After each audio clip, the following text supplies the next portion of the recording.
वर्ण विक्षेपण में अगला लॉन्ग क्वेश्चन आपके स्क्रीन पर है। क्वेश्चन है, इंद्रधनुष क्या है? प्राथमिक इंद्रधनुष की रचना कैसे होती है? सिद्धांत सहित समझाएं। तो आइए इसका देखते हैं कि इंद्रधनुष कहते किसको हैं। तो बरसात के मौसम में कभी कभी सूर्योदय या सूर्यास्त के समय सूर्य के विपरीत दिशा में आकाश की ओर दो सतरंगी रंगीन चाप दिखाई पड़ती है और इसी चाप को हम लोग इंद्रधनुष कहते हैं। अंग्रेजी में इसको रेनबो कहा जाता है। तो जो नीचे वाला रंगीन चाप होता है उसको प्राथमिक इंद्रधनुष, और ऊपर वाला थोड़ा धुंधला टाइप का जो इंद्रधनुष होता है उसे द्वितीयक इंद्रधनुष कहा जाता है। तो यही इसकी परिभाषा है। और इस क्वेश्चन के अंदर है कि प्राथमिक इंद्रधनुष की रचना होती कैसे है, सिद्धांत सहित इसका वर्णन करें। तो जो प्राथमिक इंद्रधनुष बनती है वो वर्षा के बूंदों में 2 बार प्रकाश के अपवर्तन, 1 बार पूर्ण आंतरिक परावर्तन तथा वर्ण विक्षेपण की घटना संपन्न होने पर ही प्राथमिक इंद्रधनुष बनती है। प्राथमिक इंद्रधनुष की ये खासियत है कि प्राथमिक इंद्रधनुष का जो सतरंगी चाप है उसके सबसे नीचे वाला चाप बैगनी रंग का और सबसे ऊपर वाला चाप लाल रंग की होती है। अब इसका देखते हैं कि इसका किरण आरेख का क्या रचना है, उसको हम लोग देखते हैं और उसको बनाने का कोशिश करते हैं। तो सबसे पहले यहाँ पर एक वर्षा का बूंद बना लेते हैं। बच्चों, बूंद तो बहुत छोटा होता है लेकिन कैलकुलेशन करने के लिए यहाँ पर बूंद को थोड़ा सा बड़ा बना लेते हैं।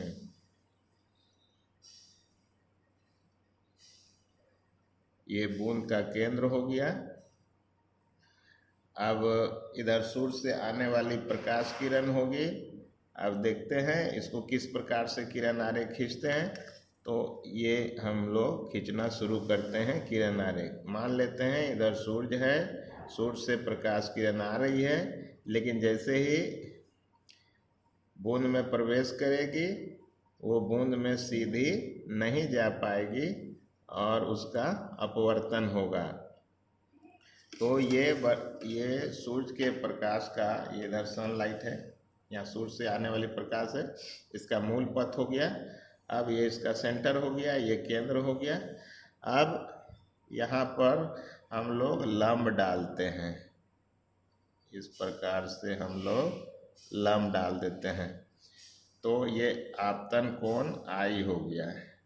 अब यहाँ से किरण जो है वो थोड़ा सा मुड़ जाएगा, इस प्रकार से मुड़ जाएगा। और मान लेते हैं अभिलंब के साथ ये कितना कोण बना रहा है, तो आर बना रहा है। और वो शेष बचा हुआ कोण देखिए इधर क्या हो जाएगा, ये हो जाएगा आई माइनस आर, क्योंकि ये पूरा कोण आई होगा जिसमें आर घटा लेने पर ये विचलन निकल जाएगा आई माइनस आर। अब यहाँ से पुनः इस पर अभिलंब डाल दीजिए। तो ये कोण आर है तो ये कोण भी आर होगा, क्योंकि ये वाली भुजा और ये वाली भुजा दोनों त्रिज्या है। त्रिभुज की 2 भुजाएं बराबर है तो दोनों कोण भी आपस में बराबर होगी। अब यहाँ से प्रकाश की किरण पुनः परावर्तित होगी, अर्थात यहाँ पर पूर्ण आंतरिक परावर्तन होगा, क्योंकि ये सघन से विरल में जा रही थी और क्रांतिक कोण से ज़्यादा होने पर इसका पूर्ण आंतरिक परावर्तन हो जाता है। तो यहाँ से देखिए ये किरण क्या हो गई, पूर्ण आंतरिक परावर्तित हो गई है और इस प्रकार से यहाँ पर आ गई है। अब यहाँ पर पुनः इस बिंदु पर हम लोग अभिलंब डाल देते हैं।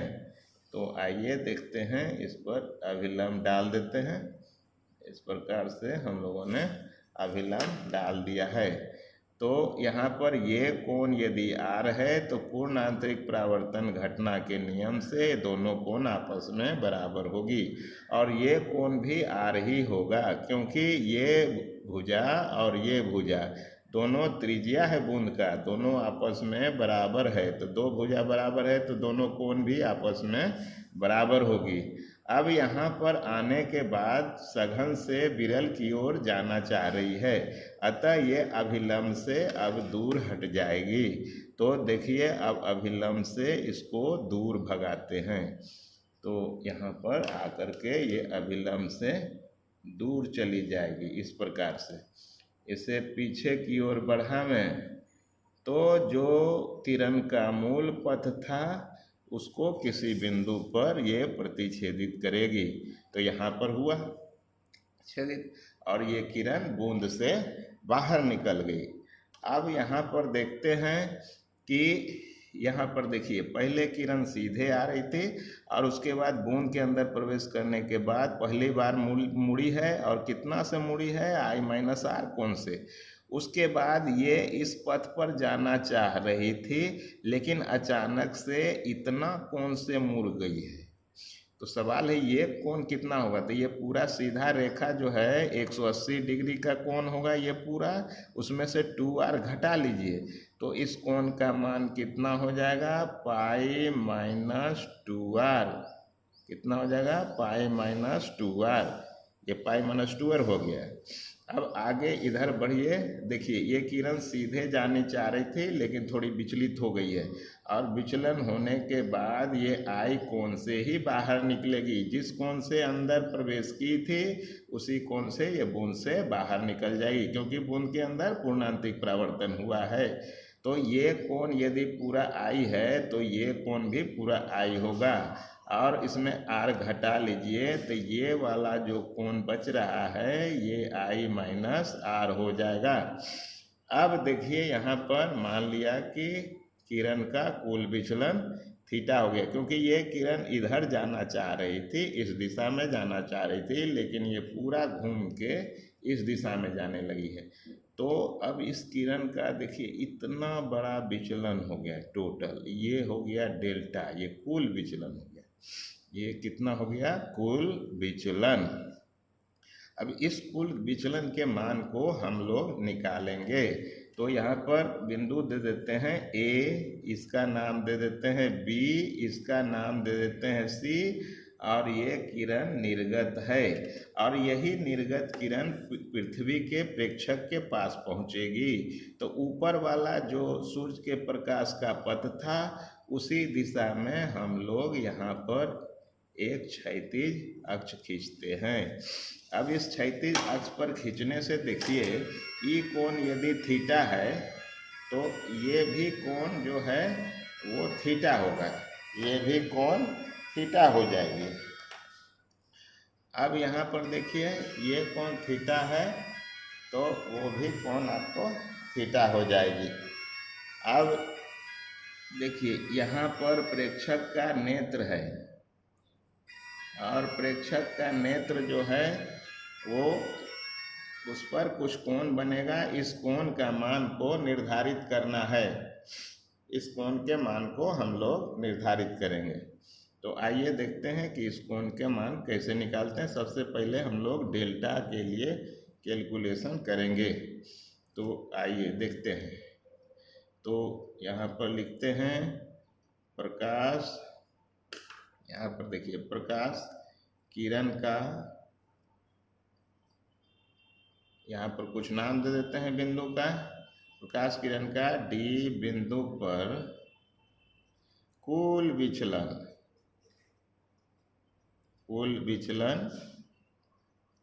जो डेल्टा से हम लोग सूचित किए हैं, ये डेल्टा बराबर हो जाएगी A बिंदु पर विचलन, देखिए A पर विचलन प्लस B पर विचलन प्लस C पर विचलन, और सभी विचलनों को जोड़ देना है। तो डेल्टा बराबर A पर का विचलन देखिए कितना है, I-R है, तो I-R प्लस B पर जो विचलन है उसका मान देखिए यहाँ पर कितना निकाला हम लोगों ने, ये देखिए ये पाई माइनस क्या हो गया 2r, प्लस C पर देखिए C पर जो विचलन हुआ है, ये किरण इधर जाना चाहिए थे तो इस दिशा में मुड़ गई है, तो ये कोण देखिए ये आगे बढ़ता है तो ये कोण बराबर हो जाती, तो यहाँ पर पूरा आई जो होता है उसमें से आर घटाने पर विचलन कितना हुआ है, आई माइनस आर। तो आगे देखते हैं, यहाँ पर डेल्टा बराबर हो जाएगी आई और आई, 2 गो आई हो गया माइनस 2 गो आर ये वाला होगा और 2 गो ये वाला है, तो 4 आर हो गया और प्लस हो गया पाई। इस प्रकार से हम लोगों ने डेल्टा के लिए सूत्र निकाला। अब देखिए हम लोग निकालना चाहते हैं कि इसमें ये जो थीटा है उसका मान क्या होगा। तो आप देखिए ये पूरा कोण कितना होगा, 180, 180 में डेल्टा घटा लीजिए तो थीटा हो जाएगा। तो इसको लिखते हैं यहाँ पर कि डी बिंदु पर जो कोण है, डी बिंदु पर का जो कोण है ये थीटा बराबर क्या हो जाएगी, 180। 180 को बच्चों यहाँ पाई भी लिख सकते हैं, पाई माइनस डेल्टा। तो थीटा बराबर क्या हो जाएगा, पाई माइनस ये पूरा व्यंजक लिखेंगे। यहाँ पर का जो व्यंजक था, यहाँ पर देखिए ये व्यंजक है, ये 2i माइनस 4r प्लस क्या हो गया पाई। तो थीटा बराबर हो गया pi minus 2i plus 4r। इस प्रकार से अब फिर क्या हो जाएगा माइनस पाई, तो ये पाई दोनों कट जाएगा, तो थीटा बराबर हो जाएगा 4r माइनस 2i। तो ये समीकरण नंबर 2 हो गया है। ठीक, अब आइए आगे का कैलकुलेशन करते हैं। प्रकाश किरण के न्यूनतम विचलन के लिए देखिए मैक्सिमा मिनिमा के रूल से आपतन कोण आई के सापेक्ष प्रकाश किरण का जो विचलन है उसका अवकलन 0 होगा। उसका अवकलन क्या हो जाएगा, ये 0 हो जाएगा इस प्रकार से। तो आइए देखते हैं कैलकुलेशन। तो हो गया डी आई ऑफ डेल्टा। तो डेल्टा आपने देखा, यहाँ पर देखिए ये डेल्टा का मान कितना है, 2i minus 4r plus pi है। इसका मान ऐसे होगा, ये बराबर क्या होना चाहिए, 0 होना चाहिए मैक्सिमम मिनिमम के रूल से। तो इसको डिफ्रेंशिएट कर देते हैं, तो ये हो गया 2di बाय हो गया di माइनस 4dr बाय हो गया di प्लस आप देखते हैं ये पाई कांस्टेंट है, इसका डिफरेंशियल क्या होगा 0 होगा, और इधर तो खैर 0 है ही। तो इस प्रकार से ये दोनों कट जाएगा, तो 2 माइनस 4dr बाय di बराबर हो गया 0। आगे देखते हैं, यहाँ पर हो जाएगा 4dr बाय di बराबर 2 चला जाएगा उधर। इस प्रकार से dr बाय di बराबर हो गया 2/4, और इसको यदि काट दीजिए तो इसका मान क्या हो जाएगा, हाफ हो जाएगा। इसको नीचे लिख देते हैं, तो इस प्रकार से हो गया dr/di बराबर हो गया हाफ। तो इसको समीकरण 3 मान लेते हैं। ठीक, अब आइए देखिए प्रकाश की किरण विरल से सघन में जा रही है। तो विरल से सघन में जाने वाली प्रकाश किरण के लिए स्नेल के नियम से, तो स्नेल के नियम से हम लोग क्या जानते हैं कि बूंद का अपवर्तनांक यदि म्यू हो तो म्यू बराबर हो जाएगा साइन आई बटे साइन आर। और यहाँ से हम लोग लिख सकते हैं साइन आई बराबर म्यू साइन आर, इस प्रकार से लिख सकते हैं। ये वाला हो गया। अब आइए इसको दोनों तरफ अवकलन करते हैं। इसको कुछ समीकरण मान लेते हैं। समीकरण नंबर 4, अवकलन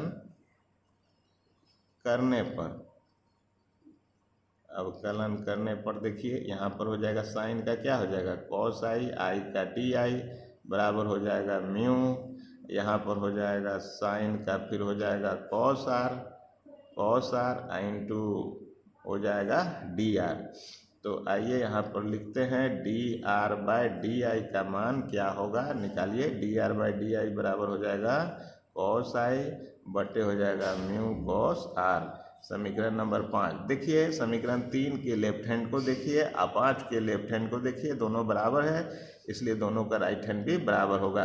तो यहाँ पर लिखते हैं समीकरण नंबर 3 तथा 5 से, तो 3 का क्या हो गया, लेफ्ट हैंड हाफ है, और इसका है कॉस आई बटे है म्यू कॉस आर।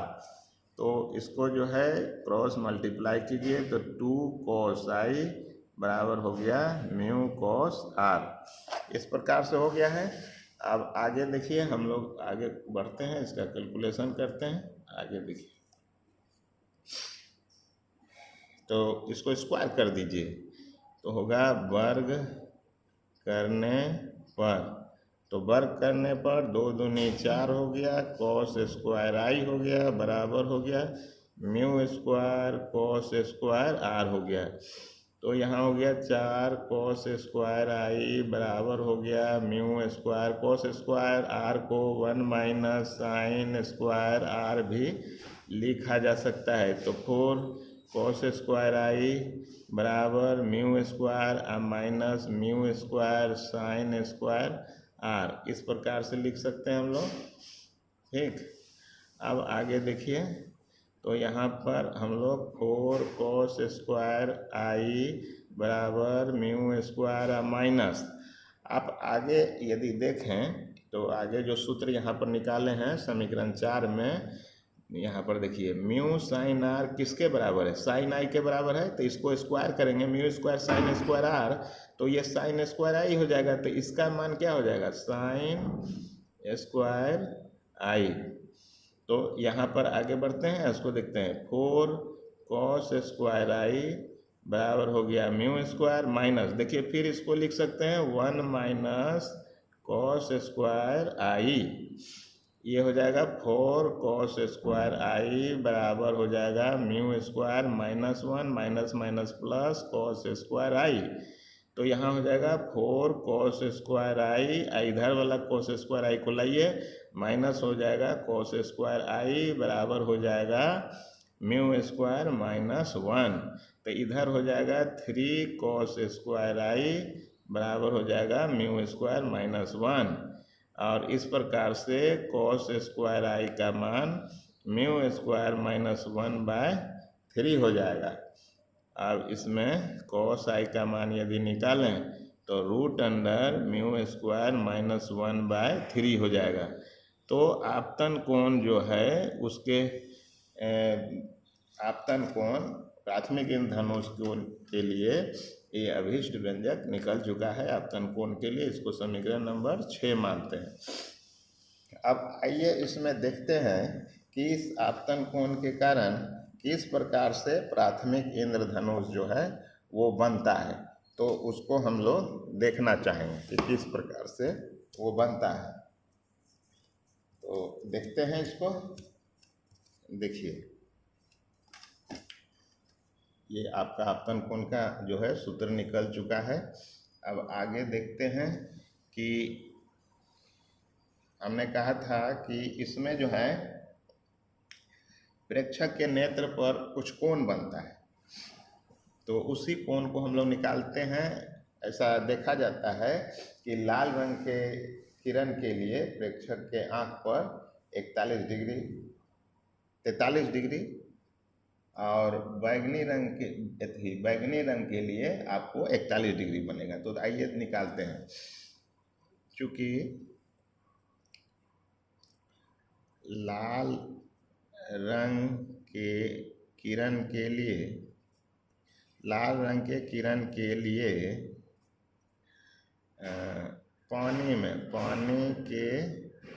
पानी के बूंद का अपवर्तनांक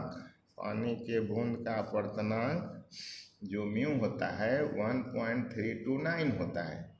अब इस म्यू के मान को जब समीकरण नंबर 4 में लिखिएगा तो समीकरण नंबर 6 से लिखिएगा, तो 6 से आपको जो आई है उसका मान 59.6 डिग्री होगा।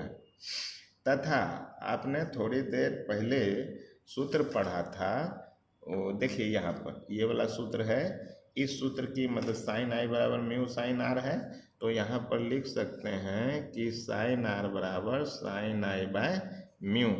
तो आप जो है इसमें आई और म्यू का मान रख दीजिए, तो आर का मान लाल रंग के किरण के लिए आपको मिल जाएगा, और लाल रंग के किरण के लिए उसका मान जो है वो 40.5 डिग्री होता है। अब आई और आर इस दोनों के मान को आप समीकरण नंबर जो ऊपर में था ये 2 में आप रखिएगा। देखिए आपको दिखाते हैं, समीकरण नंबर 2 यहाँ पर है, मौजूद है। तो यहाँ पर समीकरण नंबर 2 से लाल रंग द्वारा प्रेक्षक के नेत्र पर बनने वाला कोण जो थीटा आर है उसका मान जो है, देखिए इस सूत्र से 4 गुना 40.5 आएगा, और फिर माइनस है 2 गुना 59.6 डिग्री होगा। इसको यदि आप हल कीजिएगा तो लगभग 42.8 अर्थात 43 डिग्री आ जाएगा। तो लाल रंग के किरण द्वारा आपको कितना बनाया गया था? 43 डिग्री। इसी प्रकार से बैगनी का यदि बात करें तो बैगनी रंग के किरण के लिए जो पानी के बूंद का जो अपवर्तनांक है वो म्यू बराबर 1.343 होता है, 1.343। और तब समीकरण नंबर 6 के पास यदि जाएं, जो जैसे यहाँ पर लिखा था हम लोगों ने समीकरण नंबर 6 को, तो इस समीकरण 6 से आपको मिलेगा आई का जो मान है वो मिलेगा 58.8 डिग्री, तथा जो ऊपर हमने जिस प्रकार से बताया था ये वाला सूत्र, इस सूत्र की मदद से हमको आर का मान मिल जाएगा 39.6 डिग्री। और इस आई और आर के मान को आप समीकरण नंबर ये धरिएगा 2 में। यहाँ पर देखिए 2 आपको दिखाई दे रहा होगा ये ऊपर में स्क्रीन पर। तो इसलिए थीटा भी माने बैगनी रंग के किरण द्वारा प्रेक्षक पर बनाया गया कोण 4 गुना 39.6 और हो गया घटाव 2 गुना 58.8 डिग्री। तो इसको यदि आप कैलकुलेट करके सोल्व कीजिएगा तो लगभग 41 डिग्री आपको मिल जाएगा। तो यही इसका पूरा सिद्धांत था। तो बच्चों ये आप लोगों ने देख लिया कि प्राथमिक जो इंद्रधनुष होता है वो प्रेक्षक के नेत्र पर, देखिए यहाँ पर प्रेक्षक का नेत्र है, यहाँ पर नेत्र है, यहाँ पर देखिए यहाँ से वर्ण विक्षेपण होगा, एक ही किरण नहीं आएगी और भी किरणें आएगी। तो वर्ण विक्षेपण जो प्राथमिक इंद्रधनुष बनता है वर्ण विक्षेपण की घटना में, उसमें लाल रंग के द्वारा आपको 43 डिग्री और बैगनी रंग के द्वारा 41 डिग्री का कोण बनाया जाता है। तो इसको आपको धैर्य के साथ इसका कैलकुलेशन अपने से खुद से करना होगा और इसको घबराए नहीं, बार बार इस वीडियो को देखें और कैलकुलेट करें तो आप इसको हल करने के लिए सीख जाइएगा। तो बच्चों अगले वीडियो में हम द्वितीयक इंद्रधनुष की रचना सिद्धांत सहित आपको बताएंगे। तब तक आप इसको बढ़िया से पढ़िए। धन्यवाद।